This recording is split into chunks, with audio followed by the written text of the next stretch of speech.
সিলেটের ঐতিহ্যবাহী দি এইডের হাই স্কুল ইউকে কমিউনিটির উদ্যোগে মঙ্গলবার পূর্ব লন্ডনের হোয়াইট চ্যাপেলের একটি রেস্টুরেন্টে প্রাক্তন শিক্ষার্থীদের এক মিলনমেলা অনুষ্ঠিত হয়।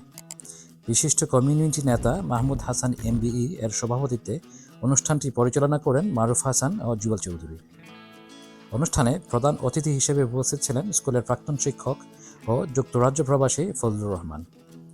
এছাড়াও অন্যান্যদের মধ্যে উপস্থিত ছিলেন doctor Ansar Ahmedullah, Ahbab Hussain, Parvez Qureshi BEM, BBCCI এর প্রেসিডেন্ট রফিক হায়দার, আলিমুজ্জামান, সাংবাদিক মহিবুদ্দিন চৌধুরী, এম বদরুজ্জামান, আব্দুল করিম, মুমিতুর রেজা চৌধুরী, মহসিনুর রেজা, শাহিন মুস্তফা, শাবুল জামান, মাফিজুর রব, সাংবাদিক আহা চৌধুরী বাবু, এহতেশামুদ্দিন বুলবুল সহ বহু প্রাক্তন শিক্ষার্থীরা।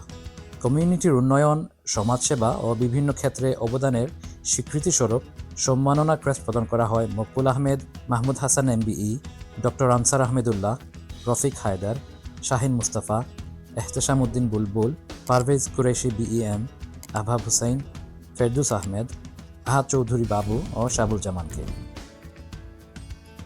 অনুষ্ঠানের শুরুতে চৌধুরী মাজদুস সুবহান রন্টি দি এইডেড হাই স্কুলের ইতিহাস ঐতিহ্য তুলে ধরেন। এরপর প্রাক্তন শিক্ষার্থীরা তাদের স্কুল জীবনের স্মৃতি ও অভিজ্ঞতা শেয়ার করেন। অনুষ্ঠানে উপস্থিত অতিথিরা আয়োজকদের ধন্যবাদ জানান এবং আগামী সামারে আরও বড় পরিসরে পুনর্মিলনী আয়োজনের আহ্বান জানান।